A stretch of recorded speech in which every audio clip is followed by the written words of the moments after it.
आप सभी विद्यार्थियों का यहाँ जैन क्लासेस द्वारा राष्ट्रीय चंबल अभयारण्य में स्वागत है। और राष्ट्रीय चंबल अभयारण्य जो है ये राजस्थान, मध्य प्रदेश और उत्तर प्रदेश में फैला हुआ है।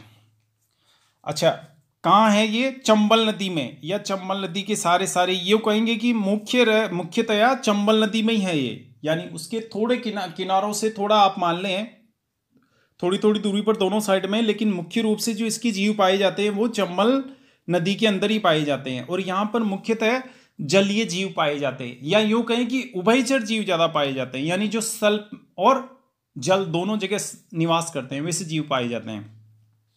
तो इस राष्ट्रीय चंबल अभयारण्य या नेशनल चंबल सेंचुरी का विस्तार 3 राज्यों में है। और इनकी इस राष्ट्रीय चंबल अभयारण्य की स्थापना 1978 में की गई थी मध्य प्रदेश सरकार द्वारा। राजस्थान और उत्तर प्रदेश सरकार द्वारा 1979 में की गई थी। अब एक्चुअल में क्या है कि वन्य जीव संरक्षण अधिनियम 1972 बनाया हुआ है भारतीय संसद द्वारा, वन्य जीवों के संरक्षण के लिए, उनको सुरक्षा प्रदान करने के लिए। तो चंबल नदी में जो जीव स्थित है उनको सुरक्षा प्रदान करने के लिए भाई उनको कोई मारे नहीं, उनका शिकार नहीं करे, या वो किसी और प्राकृतिक कारणों से भी उनको नुकसान नहीं पहुंचे, इस हेतु भारत सरकार ने इनको संरक्षण देने का निर्णय लिया। तो इनको संरक्षण देने के लिए, चूंकि वन्यजीव अभयारण्य की जो घोषणा वो संबंधित राज्य सरकार द्वारा की जाती है, तो अब क्या है कि यहाँ 3 राज्य सरकारें आ रही हैं, तो तीनों ने अलग अलग समय में इसकी घोषणा की। राजस्थान ने 1979 में की, यूपी ने 1979 में की और मध्य प्रदेश ने 1978 में की। तो ये तो रहा इनका स्थापना का इतिहास। अब यहाँ जो ये वन्य जीव अभयारण्य है ये कौन से जीवों पर केंद्रित है, यानी किन जीवों के लिए ये मुख्य रूप से स्थापित किया गया है, तो ये देखेंगे। नंबर 1 पर है घड़ियाल, आपके सामने घड़ियाल। और नंबर 2 पर है मगरमच्छ। और नंबर 3 पर है गंगासूस या गैंगेटिक डॉल्फिन, मछली होती है ये। और फिर नंबर 4 पर है लाल मुकुट कछुआ। ये चारों जीव मुख्य रूप से यहां संरक्षित किए गए हैं। और ये जो आपको बता देते हैं, घड़ियाल है, घड़ियाल की विश्व में जितनी आबादी है, लगभग 2000 से 2500 के बीच में इनकी आबादी है, उसका 80% इस चंबल नदी में पाया जाता है। कि चंबल नदी का ये सौभाग्य है कि घड़ियाल जैसा जानवर सबसे ज्यादा इसके यहीं निवास कर रहा है। और घड़ियाल के बारे में आपको बता देते हैं, ये घड़ियाल मगरमच्छ प्रजाति का ही एक जीव है। और इसको वैसे जैसे लंबाई की बात करें तो 3 से 6 मीटर तक इसकी लंबाई होती है, कम से कम 3 मीटर तो होती है, अधिकतम 6 मीटर तक होती है।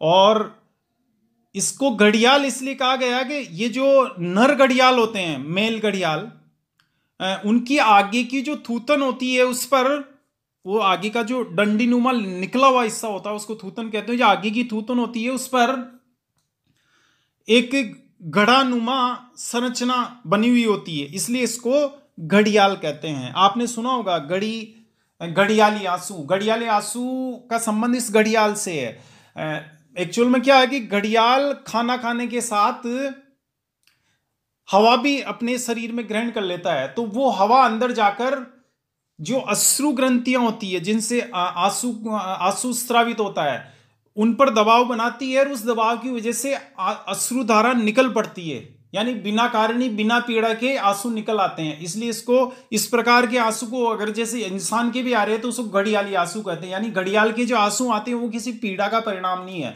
किसी दुख का रिजल्ट नहीं है, वो खुशी में भी आ सकते हैं, यानी वो नॉर्मल होता है वो, तो भी उसके आंसू आते ही हर समय आते रहते हैं घड़ियाल के आंसू। इसलिए कहते हैं ना कि जिसे कोई दिखावे के लिए रो रहा है या आंसू निकाल रहा है तो उसे कहते हैं घड़ियाली आंसू आ रहे हैं, तो ये वही घड़ियाल है। घड़ियाल के वैसे दांतों का राजा है ये, और इसके दांत 110 होते हैं। हालांकि मगरमच्छ के इतने नहीं होते, लेकिन इसके 110 दांत होते हैं, मगरमच्छ के तो 80 दांत होते हैं। और इसकी जो मादा मादा घड़ियाल होती है वो लगभग एक बार में 20 से 50-60 तक अंडे देती है, और इन अंडों को वो एक घोंसला बनाया जाता है मिट्टी के अंदर, उस घोंसले में छिपाकर रखती है वो। और दूसरा जो जीव है यहाँ प्रोटेक्ट किया गया है वो मगरमच्छ है। मगरमच्छ बहुत ताकतवर सरीसृप होता है, तो मगरमच्छों को भी यहाँ संरक्षण प्रदान किया गया है। काफ़ी संख्या यहाँ मिलती है मगरमच्छों की। और एक है गंगा सूस जो आप सामने देख रहे हैं अभी, गंगा डॉल्फिन, इसको भी यहाँ संरक्षण प्रदान किया गया है। इनकी भी संख्या काफ़ी मिल जाएगी। जो उधर वाला मध्य प्रदेश और उत्तर प्रदेश वाला जो हिस्सा है उसमें इस गंगा सूस की संख्या मिलेगी आपको। राजस्थान वाले हिस्से में गंगा सूस की आबादी नहीं है। उधर चूंकि पानी की गहराई भी बहुत अधिक है, इसको पानी भी ज़्यादा चाहिए। गंगा सूस क्या होती है, या डॉल्फिन मछली, वो हवा सांस लेने के लिए बार बार पानी से बाहर आती है।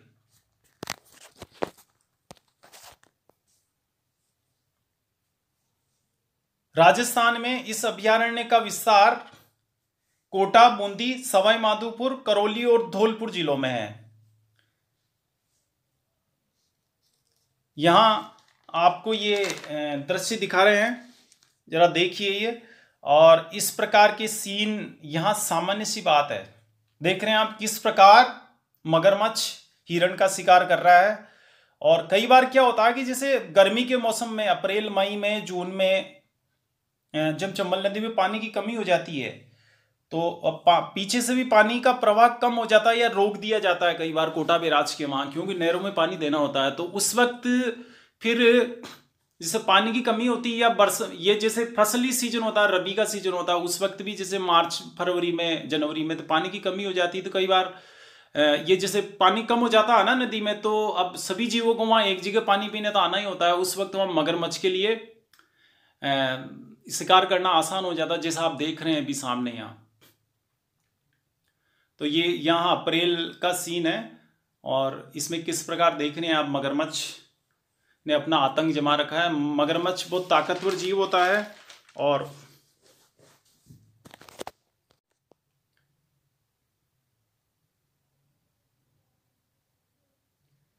इस अभयारण्य के मामले में आपको जो मुख्य फैक्ट याद रखना है वह ये है कि ये घड़ियाल के संरक्षण हेतु स्थापित किया है। मुख्य रूप से यहाँ जो ध्यान केंद्रित किया गया है वह घड़ियाल पर है।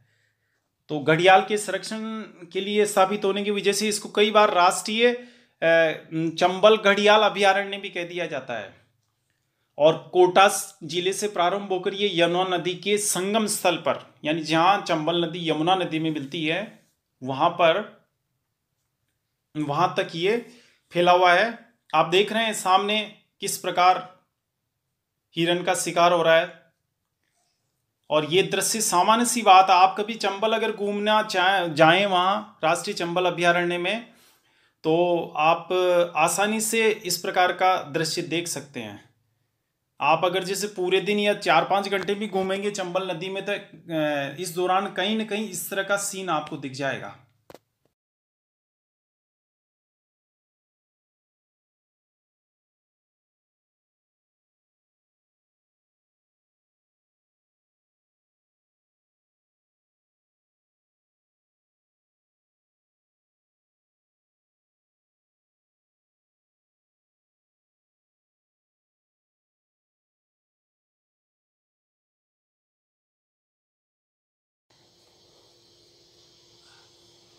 राष्ट्रीय चंबल अभयारण्य या राष्ट्रीय चंबल घड़ियाल अभयारण्य के बारे में हम आपको यहाँ मानचित्र से और अधिक स्पष्ट करना चाहेंगे। तो देखिए, ये चंबल नदी दक्षिण से उत्तर की तरफ बहती हुई भारत की सबसे लंबी नदी। और यहाँ देखो, ये केशवराय पाटन है, उससे पहले थोड़ा इलाका आता है, यानी कोटा जिले का कुछ हिस्सा इसमें आएगा। यहां से राष्ट्रीय चंबल अभयारण्य की शुरुआत होती है, यहां से प्रारंभ होता है, जो यहां इटावा में, इस जगह इटावा पड़ता है। यहां इधर आपके ये नदी आ रही है यमुना, तो यमुना में जाकर ये विलीन हो जाती है। तो ये इटावा पड़ता है, यहाँ इटावा जिला, भरे बोलते हैं इसको, इस स्थान को भरे।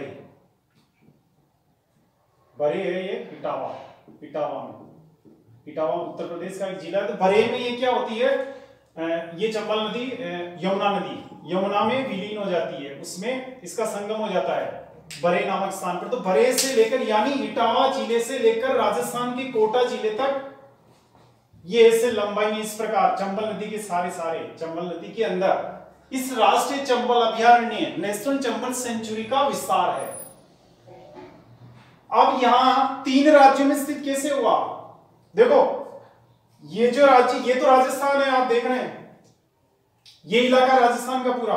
तो राजस्थान में कौन सा भाग हुआ, यहां से लेकर यहां तक चंबल नदी का जो लेफ्ट वाला इलाका है, भाई नदी इस प्रकार है, ये नदी जा रही है।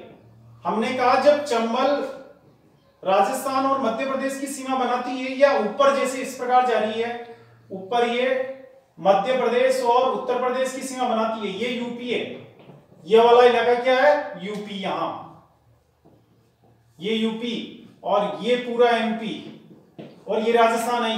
तो ये यूपी, ये एमपी और ये राजस्थान।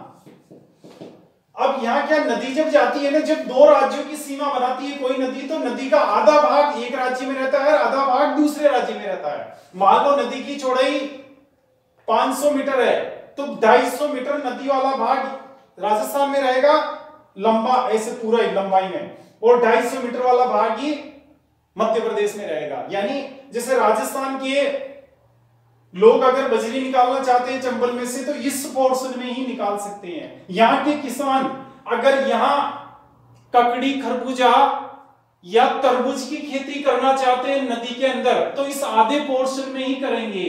आधे पोर्शन से इधर अगर करेंगे तो वहां मध्य प्रदेश सरकार उनके खिलाफ कार्रवाई करेगी। मध्य प्रदेश सरकार क्या करेगी कि आप हमारे इलाके में आ गए हो, इसलिए कृपया आप राजस्व जो है सरकार को लगान देना होता है। जब आप नदी में किसी प्रकार की फसल की बुआई करते हैं, वहां से फसल उत्पादन लेते हैं, तो सरकार को राजस्व देना होता है। तो वो राजस्व है, अगर आपने आधे बात को छोड़कर इधर कर दिया, खरबूजे यहां बो दिए, मान लो सवाई माधोपुर के किसी किसान ने खरबूजे यहां बो दिए, तो फिर मध्य प्रदेश सरकार उससे राजस्व लेगी। आधी नदी के आधे भाग में ही वो बो सकता है, क्योंकि आधे भाग तक ही राजस्थान का अधिकार है, पानी तो पूरे में फैला हुआ है। इसी प्रकार मध्य प्रदेश का अगर मान लो मुरैना है, मुरैना का कोई किसान अगर यहां धौलपुर इलाके में आगे या नदी के आधे भाग से आगे जाकर बुआई करता है तरबूज की, तो फिर राजस्थान सरकार उससे राजस्व की वसूली करेगी। धौलपुर कलेक्टर उससे राजस्व वसूलेगा। धौलपुर कलेक्टर के अंडर में जो पटवारी वो वसूली करेगा कि आपने हमारे चंबल के इलाके में, हमारे एरिया में आकर या हमारी सीमा में तरबूज की बुआई की है। तो आप समझ गए ना, जब नदी 2 राज्यों की सीमा बनाती है तो आधा भाग एक राज्य में, आधा भाग दूसरे राज्य में होता है। अब यहाँ चंबल अभयारण्य ये ऐसे पूरा ही, ये पूरा चंबल अभयारण्य है। अब इस अभयारण्य में क्या होता है कि यहां से लेकर यहां तक, यानी आप देख रहे हैं ये सीमा बन, ये यूपी, ये एमपी। तो राजस्थान में जो राष्ट्रीय चंबल अभयारण्य अधिसूचित किया गया है, वो यहां से लेकर यहां तक कोटा जिले का भाग आता है, केशोराय पाटन और कोटा के बीच में। यहां जैसे आप देख रहे हैं ये सीमा यहां है, यानी ये जो पॉइंट है वो नक्शे में यहां पर है। तो यहां से लेकर यहां तक नदी का जो लेफ्ट वाला भाग है, ये वाला, यहां से ये जो भाग है ना,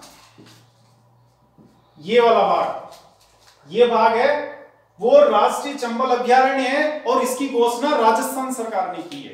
उस पर राजस्थान सरकार का अधिकार है, राजस्थान सरकार के नियम कानून लागू होते हैं इस पे। राजस्थान सरकार के जो वन विभाग के कर्मचारी है, अधिकारी हैं, वो इसको संभालते हैं। इसका मैनेजमेंट राजस्थान गवर्नमेंट के अंडर में है, समझ गए। और ये जो पोर्शन है ये भी राष्ट्रीय चंबल अभयारण्य है, और ये किसके अधीन है, मध्य प्रदेश सरकार के अधीन है। मध्य प्रदेश सरकार का जो वन विभाग है वो इसका प्रबंधन करता है इस इलाके का। ये भी राष्ट्रीय चंबल अभयारण्य है। 3 भाग में बट रहा राष्ट्रीय चंबल अभयारण्य।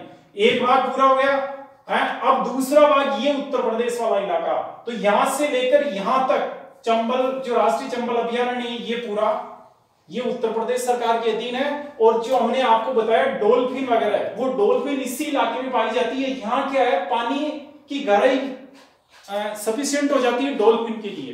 भाई डॉल्फिन उसी जगह पाई जाएगी जहां पानी अच्छा खासा हो, ऐसे 2-4 फीट पानी में डॉल्फिन नहीं पाई जाती, डॉल्फिन के लिए अच्छी गहराई चाहिए पानी की।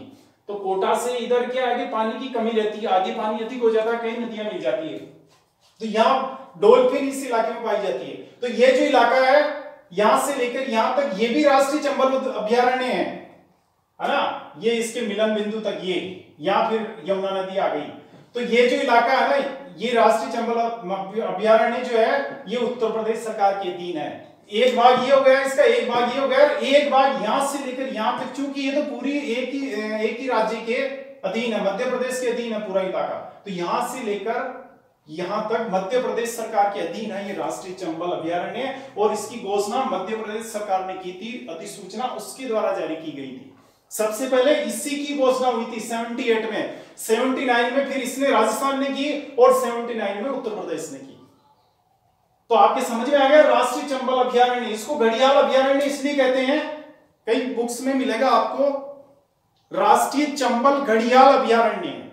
तो घड़ियाल अभ्यारण्य इसलिए कहते हैं कि घड़ियाल की संख्या विश्व में सबसे ज्यादा इसी इलाके में पाई जाती है, और मुख्य रूप से ये घड़ियालों को संरक्षित करने के लिए ही बनाया गया है, टू प्रोटेक्ट द घड़ियाल्स, है ना, इसलिए इसको राष्ट्रीय चंबल घड़ियाल अभ्यारण्य भी कहते हैं, नेशनल चंबल घड़ियाल सेंचुरी, वो भी इसको कहते हैं। तो ये इस तरह इसके 3 भाग होते हैं। अच्छा, राजस्थान में जो ये भाग है, ये यहां कोटा, बूंदी, सवाई माधोपुर, करौली और धौलपुर जिलों के अधीन है, समझ गए ना। तो ये ऐसे राजस्थान में इसका प्रशासनिक विभाजन हो रखा है, और वैसे कुल मिलाकर राष्ट्रीय स्तर पर इसका इस प्रकार से विभाजन किया हुआ है तीनों राज्यों में।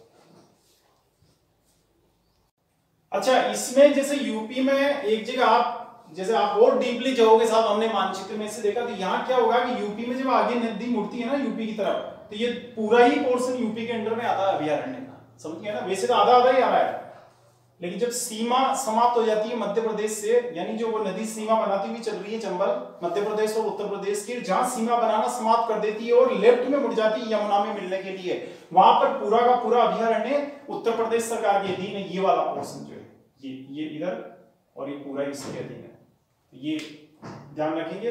अच्छा, एक घड़ियाल और मगरमच्छ में क्या अंतर होता है, तो आप इसको देखेंगे। मुख्य अंतर जो होता है, देखो घड़ियाल है उसको वैसे एलिगेटर कहते हैं इंग्लिश में, कहीं तो घड़ियाल भी लिखा मिलेगा आपको, घड़ियाल भी लिख सकते हैं, और वैसे एलिगेटर भी कहते हैं उसको। मगरमच्छ को कहते हैं क्रोकोडाइल।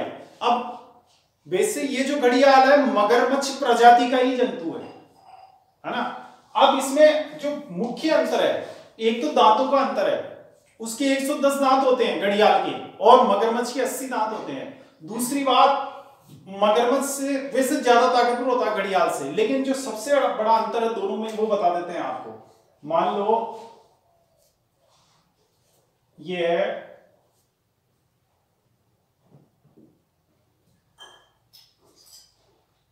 ये मगरमच्छ है ना। तो मगरमच्छ की आगे की संरचना इस प्रकार होती है, इसकी, ये मगरमच्छ।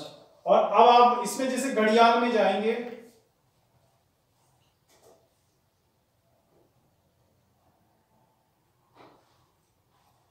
तो यहां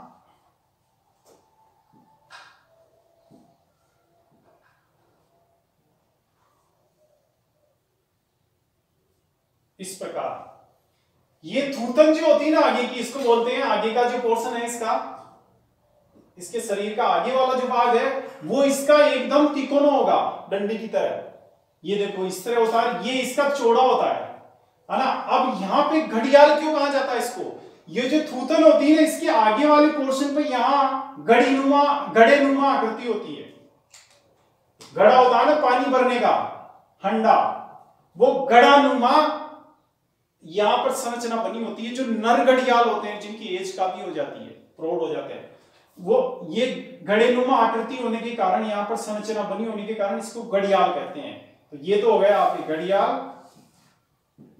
और ये मगरमच्छ। और वैसे जो मुख्य अंतर हुआ वो यही हुआ दोनों में।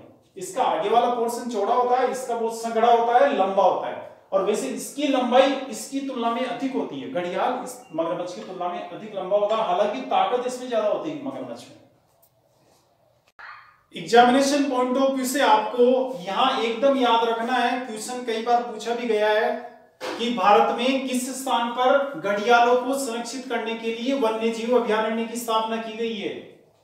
तो यहां पर आप ये याद रखेंगे कि यहां चंबल नदी के किनारे या चंबल नदी में घड़ियालों को संरक्षित करने के लिए, उनकी संख्या को बढ़ाने के लिए, और जो पहले से ही है उनको शिकार से बचाने के लिए, उनको सुरक्षा प्रदान करने के लिए इस राष्ट्रीय चंबल घड़ियाल अभयारण्य की स्थापना की गई है। भारत में इसके अलावा और कहीं भी घड़ियालों के लिए कोई संरक्षित क्षेत्र नहीं है भाई। अलग अलग जगह अलग अलग जीवों को प्राथमिकता दी गई। राजस्थान के रणथंभौर में बाघों को संरक्षित करने के लिए वन्य जीव अभयारण्य की स्थापना की गई। असम के काजीरंगा में एक सींग वाले गेंडे को प्रोटेक्शन प्रदान करने के लिए, उनकी संख्या में बढ़ोतरी के लिए काजीरंगा राष्ट्रीय उद्यान या काजीरंगा वन्य जीव अभयारण्य स्थापित किया गया। गुजरात के गिर में गिर राष्ट्रीय उद्यान की स्थापना इसलिए की गई कि एशियाई सिंहों को संरक्षण प्रदान किया जा सके, क्योंकि एशियाई सिंह सिर्फ भारत में वहीं पर ही पाए जाते हैं। इसी प्रकार घड़ियाल भी यहाँ चंबल नदी में पाए जाते हैं। वैसे तो और भी नदियां हैं भारत की, उत्तर भारत की, जिनमें कुछ घड़ियाल मिल जाएंगे, लेकिन जो सबसे ज्यादा संख्या है वो यहीं पर ही है। तो इसलिए आप याद रखेंगे, अलग अलग पार्क या अलग अलग वन्य जीव अभयारण्य अलग अलग जीव को या किसी विशेष जीव को प्रोटेक्शन प्रदान करने के लिए या उनको सुरक्षा प्रदान करने के लिए, उनके संरक्षण के लिए स्थापित किए गए हैं। मुंबई का संजय गांधी राष्ट्रीय उद्यान तेंदुओं को, लेपर्ड्स, तेंदुओं को संरक्षण प्रदान करने के लिए स्थापित किया गया है। उसी प्रकार ये इतने नाम जो मैंने गिनाए आपको, उनके समान ही इस चंबल राष्ट्रीय अभयारण्य को किस लिए स्थापित किया गया? घड़ियालों को संरक्षण प्रदान करने के लिए। अब घड़ियालों के साथ मगरमच्छ भी है, अब तो कोई मछली भी है, कोई सांप भी है, तो उसको भी मारने नहीं देंगे। ऐसा नहीं कि साहब ये तो घड़ियाल तो जिंदा रह सकते हैं, बाकी को मारो और खाओ और ले जाओ, ऐसा भी नहीं है। जितने जीव, यहाँ हिरण भी आ गया कोई, जैसा आपने देखा हिरण भी है कुछ आसपास में, बीच बीच में वन्य जीव अभयारण्य दूसरे भी आ जाते हैं, धौलपुर वगैरह के लिए है, तो वहां से कोई हिरण भी आ रहा है तो प्रोटेक्शन तो उनको मिला हुआ है। लेकिन मुख्य रूप से इस अभयारण्य की स्थापना इसलिए की गई है घड़ियालों की।